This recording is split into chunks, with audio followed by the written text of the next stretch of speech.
Dipecat pun kalau Allah ridho, mau apa? Oh, Kang Ibing ngomong mah gampang. Tidak, yang ngatur rezeki Allah.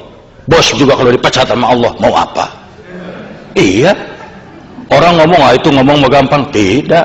Saya Kang Ibing tidak punya kantor pelawak. Di mana sekarang pelawak kantornya?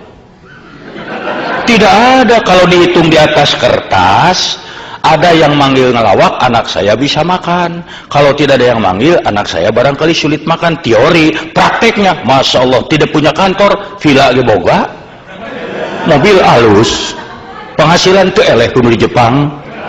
Naon aing jika Jepang da di Indonesia gaing beunghar. Ini kepo deui. Bukan masalahnya apa-apa. Saya lihat tuh ada yang wanita lihatnya di bengong nih. Saya juga ngerti dalam hatinya ngomong, itu si Ibing di kaset di televisi mah belon asli nama ganteng. Benar tak? Tidak usah ditepukin. Saya bukan burung merpati. Pas japati aing pun jeung yuyur kamera aing mah yeuh. Mirabeng kieu. Nah, ini. Tapi yang paling sulit itu bentroknya. Sekarang diridhoi oleh bos, tidak diridhoi oleh Allah, diridhoi oleh Allah, tidak diridhoi oleh bos. Mau apa? Itu sulit. Umpamanya nggak usah jauh-jauh.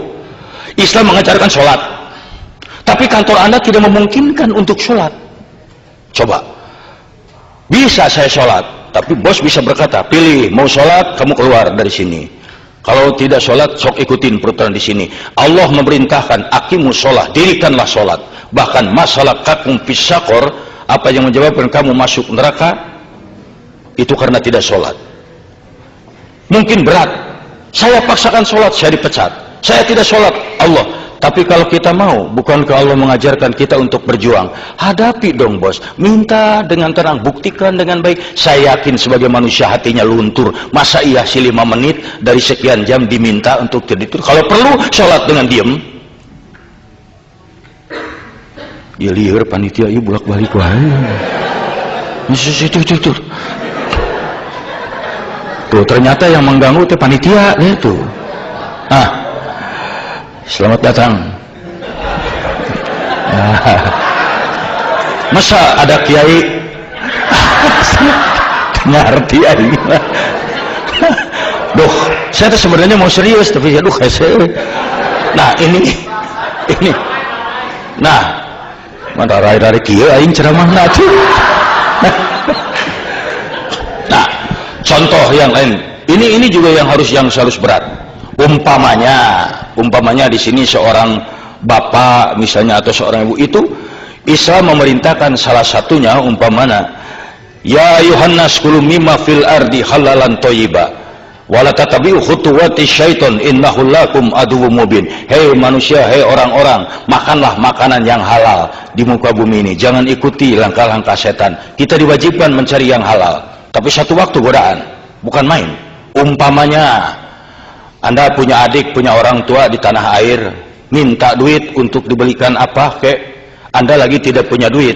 Satu waktu bekerja di kantor, ada kesempatan mencari duit, tapi tidak halal, ambil aja maling lah, di mana mana mau maya wae. Di situ terjadi perang. Mana yang harus diturut? Ambil barang ini, aman, tidak ada yang tahu. Adik atau anak di Indonesia bisa punya motor, bisa punya mobil, tapi Allah tidak akan ikhlas, tidak akan ridho. Sekarang tolak ini, Allah ridho, tapi anak tidak jadi beli motor. Itu perang yang berat. Tapi kan dalam Islam diingatkan, itu Nabi Ibrahim alaihissalam mendapat perintah dari Allah sembelih putranya Ismail. Itu berat, diturut perintah, anak jadi korban, Allah ridho. Tolak perintah ini, anak selamat, Allah tidak ridho. Tapi beliau Nabi Ibrahim alaihissalam lebih memilih, oke, keriduan Allah kalau perlu anak jadi korban. Tapi kan kita tahu way outnya, diberikan jalan, dikasih sembelihan lain sehingga selamat anak dan tetap taat. Kenapa kita tidak ingat ke sana? Tolak. Takut sama rezeki, nggak usah takut, Allah yang ngatur. Kenapa? Biar bos kita bagaimana kayaknya, dia juga di bawah Allah. Kalau Allah mencabut, mau apa? Sekarang kaya, besok bangkrut, mau apa? Nah ini kan yang tidak gampang, Nah, hadirin sekalian, adik-adik, ada benteng yang paling kuat di dalam kehidupan sehari-hari. untuk supaya kita tidak terjerumus, yaitu pandai-pandai saja bersyukur, tasakur binikmah, waskuruli wala takfurun. Bersyukurlah, jangan mengingkari nikmat yang diberikan. Orang yang bersyukur hidupnya tidak pernah takut.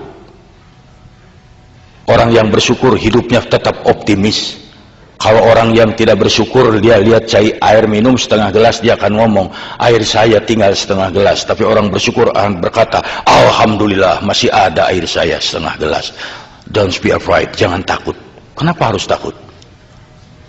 Jangan, salah satunya untuk bersyukur, jangan membanding-banding, lihat ke atas terus. Dalam Islam itu tidak benar melihatnya ke atas. Orang lain di Jepang 1 tahun sudah punya ini, saya udah 5 tahun belum punya apa-apa. Jangan lihat ke sana, lihat ke bawah. Berapa banyak orang yang ingin ke Jepang? Anda nggak percaya, buka lamaran untuk kerja di Jepang, untuk misalnya ijazah SMA, kalau nggak sarjana juga seabrek-abrek daftar. Siapa sih yang nggak mau ke luar negeri? Apalagi di kita masih luar negeri minded.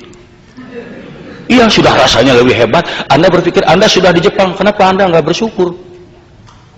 Hese wah yang ke Jepang sulit. Saya ke Jepang karena orang pinter. Kembali, kumaha aing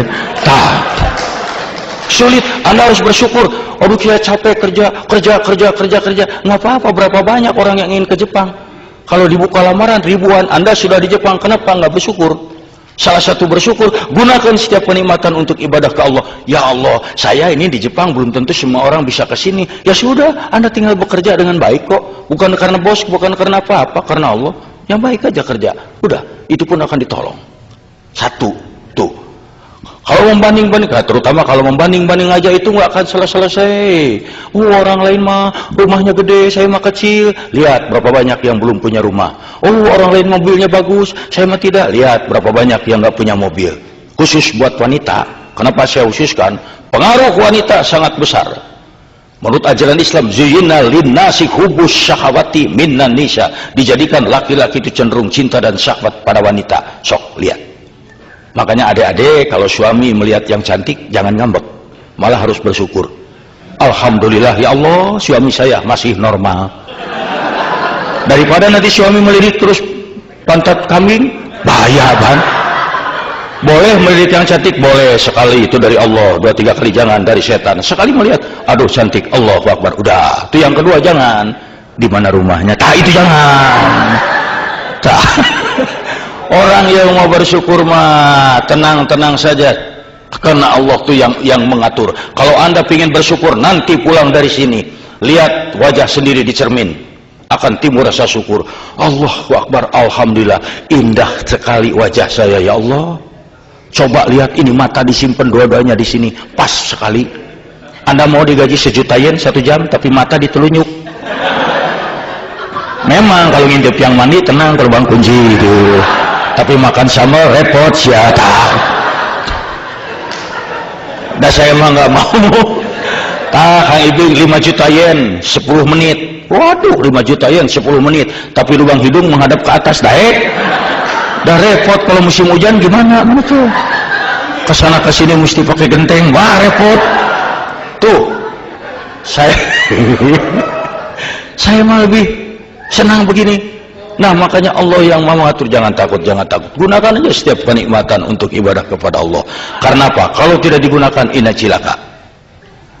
Ada perintah umpamanya dalam ajaran Islam. Ini saya bukan apa-apa. Ini berkaitan dengan musibah ya. Karena yang namanya musibah itu biar di Indonesia, biar di Jepang, biar di Kutub Utara bisa aja kena pada tiap orang. Musibah itu banyak. Dari mulai misalnya kecopetan, kemalingan, kebakaran, dirampok, sakit gigi, itu semua musibah, semuanya tabrakan musibah. Dan yang nanya musibah, kalau dia hinggap pada seseorang, dia tidak pernah pilih-pilih. Dari mulai karyawan sampai direktur bisa kena musibah. Dari yang buta huruf sampai sarjana kena musibah. Tidak ada orang yang bebas dari musibah karena ustadz atau sarjana, tidak ada. Silakan tanya. Pak, Bapak pernah batuk? Oh tidak pernah. Kenapa? Apa dokter Anda? Saya tidak bisa. Saya bodoh. Bapak pernah sakit mata? Oh tidak pernah. Kapan direktur? Nggak bisa. Nah, dan orang yang musibah itu ya yakin bangsa manapun di dunia tidak ada orang yang mengharapkan atau kedatangan musibah. Betul nggak? Sok, biarin orang Jepang tanyain, apa mereka ada yang bangun berdoa tengah malam? Ya. Saya ingin segera dapat musibah. Baik adik-adik perempuan atau laki-laki berdoa tengah malam, Gusti, saya hayang geura burut.